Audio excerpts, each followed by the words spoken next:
Okay, so miniature horror scenes, right? As therapy for veterans, who would have thought? It's actually surprisingly heartwarming, and that's exactly what we're diving into today. Yeah, heartwarming horror. Kind of strange. I like it. And this is from an episode of the Horror Heals podcast. Exactly. We're talking about this veteran named, get this, Eerie Earl. And he works with, well, the stuff of nightmares, but like really tiny in detail. So not your average art therapy session then. Nope, not at all. And that's why this deep dive is so interesting. The hosts of Horror Heals, Corey and Kendall Stultz, they actually talked to Earl about how he got into this really unique form of expression. Turns out, art's in his blood, you know? His grandfather was an oil painter, his mom was super creative. So it's like a, what do they call it? A latent talent, just waiting for the right moment to emerge. Yeah, exactly. And for Earl, that moment came when he was transitioning out of the military. His wife, she saw he needed a positive outlet, something to focus on, and, well, she encouraged him to reconnect with that creative side. It's amazing how often a supportive partner can make all the difference, right? Especially for veterans dealing with, all the challenges of adjusting to civilian life. Absolutely. She really saw his potential, even when he might not have seen it in himself. And get this, he didn't just go for the typical, watercolors and landscapes. No, Earl was drawn to the creepy stuff, like the eerie, the abandoned, the things that most people try to avoid. He leans into the darkness. I like that. Yeah, but there's beauty in it, It's not just about being scary. He actually describes his aesthetic as eclectic, not weird, which I kind of love. It takes a certain personality to really embrace those darker, unsettling aesthetics, wouldn't you say? Challenging our perceptions of what we typically find appealing in art. Totally. It's like he's saying, hey, there's beauty in the shadows too. Do you think his military background influenced that? It's definitely possible. I mean, even though Earl doesn't specifically recreate his military experiences in his art, he talks about how, traveling the world and seeing things most people wouldn't have, it's left its mark on him. It seeps into his creative process, Yeah. even if it's not intentional.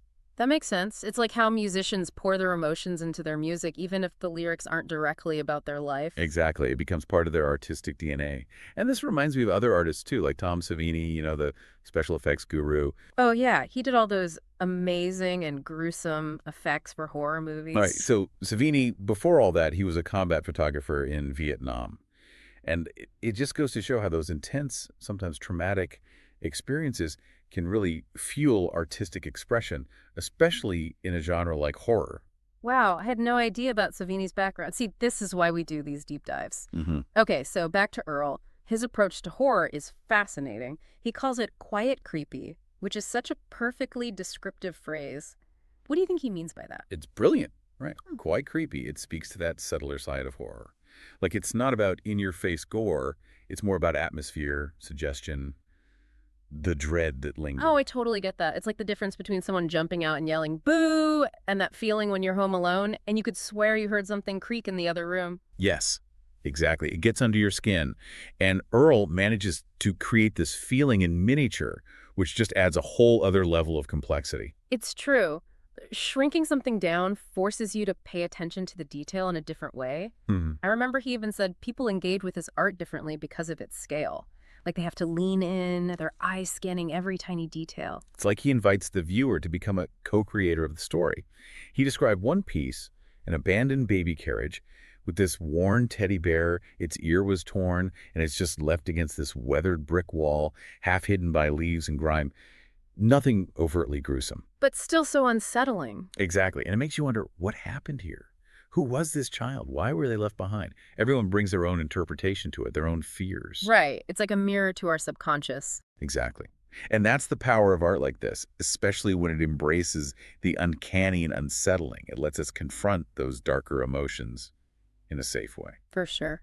And speaking of powerful connections, one of the things I loved learning about Earl is how he shares his passion for art with his wife.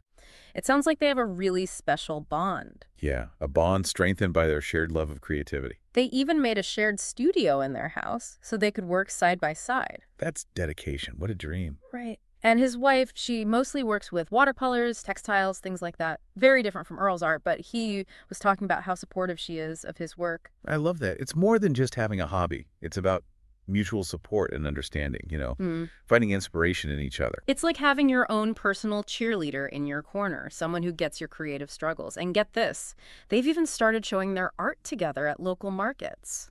Wow, that's brave. It takes guts to put yourself out there like that. It really does.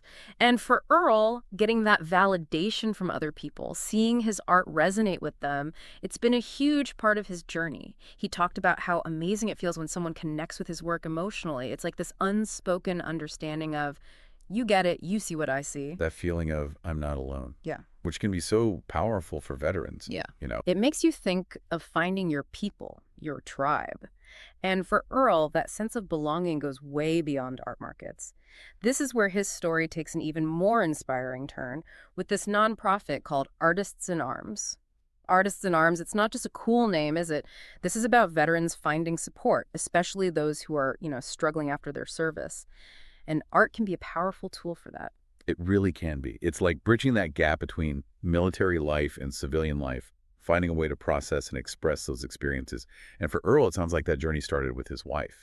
She was his first champion, wasn't she? He talked about how she was the first one to really see how much art was helping him, like it was therapeutic for him. It's amazing how often that happens, right?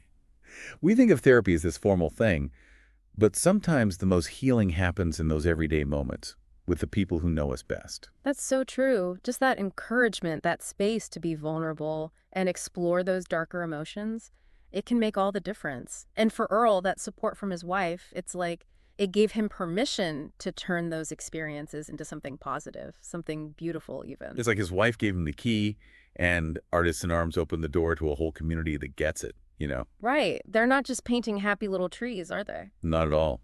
He described it as a space for camaraderie, for processing trauma. I mean, think about it. For a lot of veterans, leaving the military means leaving behind that sense of belonging, that shared understanding. And Artists in Arms gives them that back. Exactly. It's like reclaiming that sense of purpose, of identity. You're not just a veteran. You're not just an artist. You're an artist in arms. You're part of something bigger than yourself. And that connection, that shared experience, it's so powerful. Speaking of powerful experiences, I love that toward the end of the episode, the hosts asked Earl about his favorite final person in a horror movie. That character who manages to survive against all odds. Oh, that's a fun question. It's like a sneaky way to get into someone's head a little, see what really resonates with them. So who'd he pick? Okay, so get this. He says his all-time favorite final person is Ben from the 1990 remake of Night of the Living Dead. Interesting. The remake, not the original. I'm listening. Right. And I think this is where his answer gets really interesting. For those who haven't seen it, in the original Night of the Living Dead, Ben, who's a black man, he's like the hero of the movie, but he doesn't make it. Right. And it's a tough watch, even now. It reflects the racial prejudices of the time, and a lot of people, myself included, see Ben's fate as a reflection of that. Exactly. And Earl said the ending of the original really bothered him. It just felt wrong, like a product of its time. He even talked about having these conversations with his dad about it after watching it together. Which, that's what art can do. It can spark those difficult but important conversations. Absolutely. And then fast forward to the remake, and Ben, spoiler alert, he survives. Earl even said it felt like they got it right this time. Like, seeing Ben survive gave him a sense of relief. Which says a lot about how much he connected with that character, Well, and how much representation matters, especially in a genre like horror. it's true. Representation can be so powerful. It's like seeing Ben make it out alive. It's not just about one character. It's about hope. Yeah. Hope for progress, for change. Yeah, and it's like, even in this genre, zombies, gore, all that, there's still room for those deeper messages, social commentary, challenging our assumptions. Exactly. It reminds us horror is a product of its time, just like any art form. It reflects our anxieties, our prejudices, but also our capacity for growth. And our own experiences shape how we see things, too. Like, a movie watched at one point in your life could hit totally different later on, for sure. And I think that's what's so fascinating about Earl's take on those two Night of the Living Dead films. But it all circles back, doesn't it? To his own art, his miniatures, that quiet, creepy vibe. There's depth there. It's more than just aesthetics. He's tapping into something universal, something about the human experience, just through a different lens. It's true. He's exploring those shadowy parts of ourselves. Yeah. The places where fear and beauty kind of get tangled up. And the fact he's doing it alongside his wife, Yeah. sharing it with other veterans through Artists in Arms, It's really powerful. It speaks to the power of art to heal, to connect. And to inspire. Don't forget, inspire. This guy, Eerie Earl, he's created this incredible tapestry, right? It's got his love of horror, his military background, his art, all woven together. He's found his voice, his people, his purpose, and he's encouraging others to do the same. It's a good reminder that healing can come from the most unexpected places. Even in the darkest corners, there's light to be found. It really makes you think, what other unconventional art forms are out there? What hidden gems are just waiting to be discovered? So if you're feeling inspired, even a little bit, don't be afraid to explore those shadowy parts of your own creativity. You never know what you might create. Until next time, keep those imaginations curious, and remember, sometimes the most unsettling paths lead to the most beautiful destinations.